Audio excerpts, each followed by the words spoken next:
Hi everybody, Mr. Wheeler here. It's about 8 o'clock Tuesday night, and I am recording a little video for those of you who are interested in trying to up your game a little bit when it comes to argumentation. So it's, very hard to do this and get better at it except through practice, but I thought maybe it'd be helpful for a few of you guys to be able to see inside my head as I'm dealing with a very similar kind of task as what you guys faced in your first assertion journal, and I'll run through kind of like the pre-writing process, at least how that would work for me, and then run through part of an argument. So, if you recall, the last assertion journal that you were doing, or your first assertion journal, was asking for you to consider this piece from Ellen Goodman's In Praise of a Snail's Pace, and she's asking, or she's claiming that we cannot speed up life's rituals without ruining them. And you were asked to defend, challenge, or qualify that. Is there something to what she's saying? Do we need to slow down in life in some ways? Now, a lot of you guys talked about technology and the way that technology is kind of creating a world that's much too fast and rushed, and that's all fine and good, but some of us were missing the really good, tangible, concrete evidence to show that there is benefit in slowing down. So I want to try to show you what that would look like for me if I were doing the exact same task. So apologies in advance. First off, if you hear a tiny little dog barking, I have my little dachshund sitting right next to me right now. He is fussy, and he might bark at any little creak or groan in the house. So apologies if you hear him howling and screeching.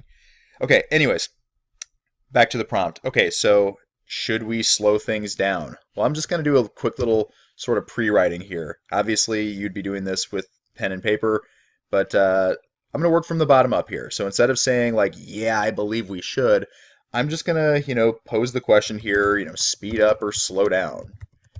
Is Goodman right or is she wrong? That's really the thing that I've got to explore here. So I'm just going to start thinking like, well, what are the reasons for speeding up or the reasons for slowing down?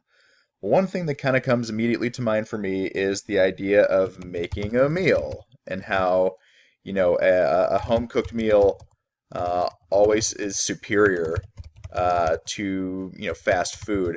I could get really specific with that with examples. I might talk like Thanksgiving dinner, talk like the quality of the food, of the company. It's always a lot different to sit around the table with family and have the conversations you do when it's Thanksgiving as opposed to when you're shoveling it in at McDonald's. Let's see here. I might talk even more specifically about that, about my mom who makes this incredible homemade stuffing, and then I could kind of like do a comparison of that versus stovetop stuffing, which is not, terribly good. It's quickly produced and you can shovel it in, and okay, that's great, but it's not really of super high quality. So that's maybe some evidence to suggest that, yeah, we should slow things down for the sake of producing quality food. Another thing that kind of comes to mind for me is the idea of art, of making art, also of observing artwork. Just a little side thing that kind of came to mind for me here. So, I could, let's see, what kind of examples of this could I talk about? I could talk about how, well, the act of painting requires time and effort, can't be rushed. I could talk about specific works, the Mona Lisa, uh, and all the, I could get into the specifics of all the revisions that were made because they've done studies that say the Mona Lisa is, what's on the surface of the canvas that you look at now is just one of many versions that Leonardo created. So that clearly that took lots of time and effort, and it's a great work of art. I could talk about the art of bonsai trees and how those require huge amounts of time and effort. You can't rush the job of making a bonsai tree because you'll kill it. It has to be done really slowly, really patiently. Rushing it will kill it. And this is probably a little bit more like wordy than the pre-writing you guys would do, but I'm just trying to give you a snapshot of what's going on in my head. Heck, I could even talk here, I said observing art. I could talk about like my experiences in museums, rushing through ruins, the effect. I was in Italy last year, and we were in a famous art gallery called the Uffizi, and you'd see people kind of just rushing through so that they could say they've been there, and they weren't really absorbing any of it. And, my wife and I were going much more slowly, and I think you could make an argument that allowed us to absorb and process those paintings and those sculptures a lot better and to draw more from them. Let's see. I could also talk here about vacations. Like, here's another area where slowing down seems to be beneficial. I could talk about old family trips where we were rushing from place to place, trying to check as many things off the list as possible.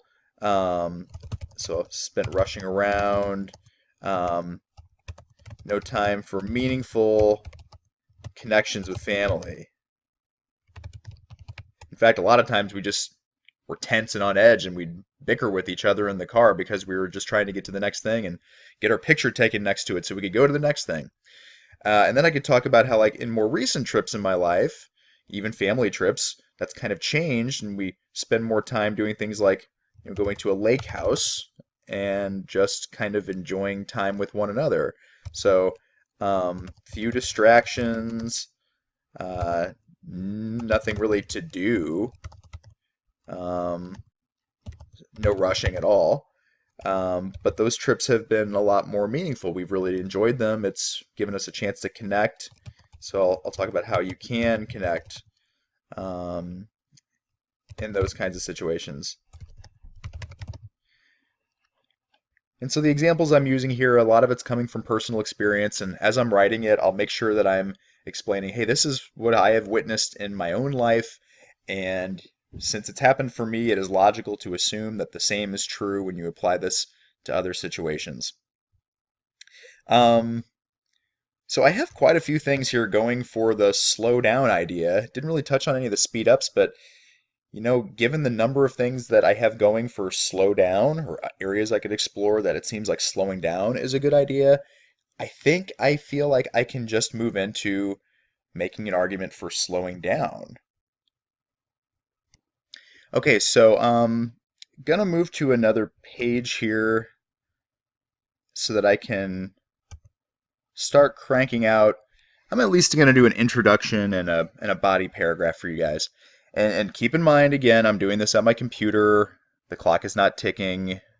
I'm way less stressed out than you guys will be when you have to do this. So I realize that this might not be as doable, or at least the same degree of quality. Well, here's me hoping it's going to be of decent quality, but I'm not as rushed as you guys will be, so maybe there'll be some differences here. I recognize that, but I still just want to give you hopefully a decent image or model to follow.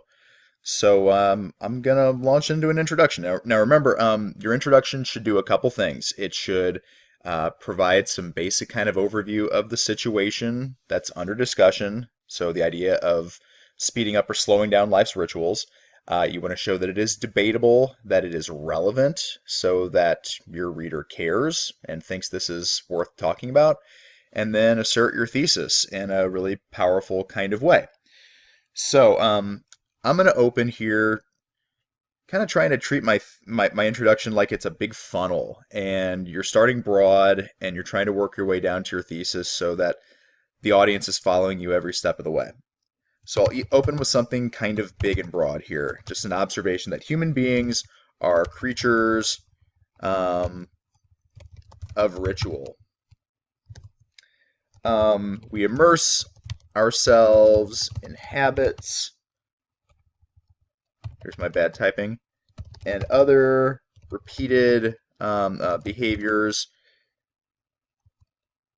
which give meaning to our lives.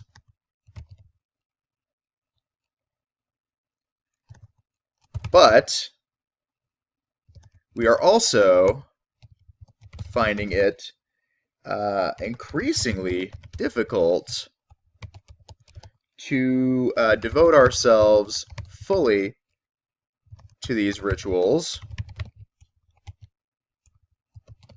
as technology and other distractions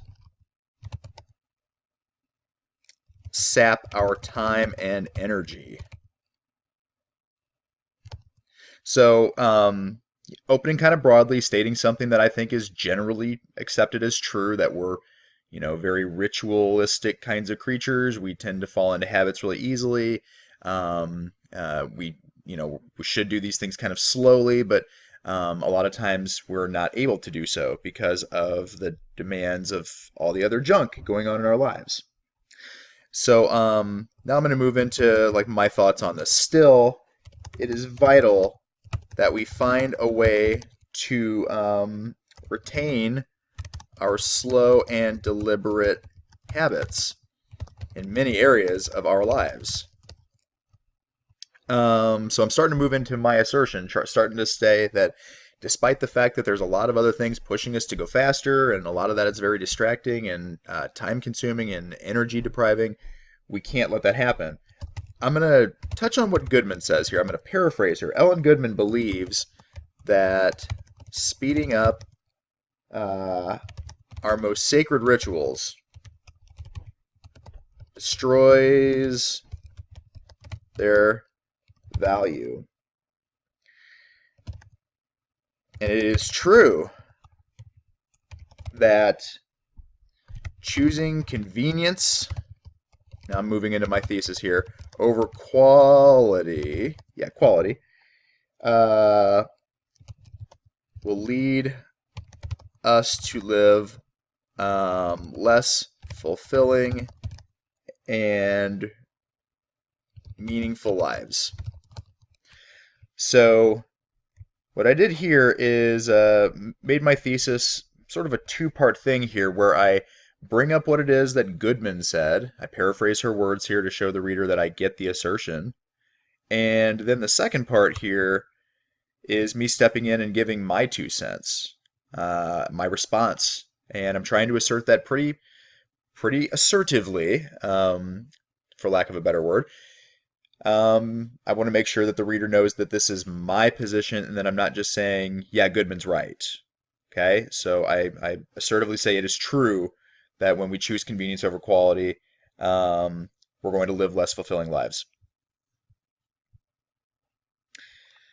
Okay, so kind of reaching the end of this first section of the video. I only have a 15-minute limit here, and I definitely can't wrap up with 2 minutes left. So I'm going to pause it. I'm going to make a second video here. But before I move on to the second part, those of you who are still watching, here is the secret code phrase which you must email me in exchange for a fabulous prize. The code phrase is mint chocolate chip ice cream is the worst. Email this to me and receive a fabulous prize. And don't tell your peers. Okay, this is something that you do not want to deprive yourself of the specialness of. So don't go and spill the beans and ruin this secret and allow other people to cash in on fabulous prizes. Okay, gonna post this first video, gonna start a second one. See you guys in just a minute.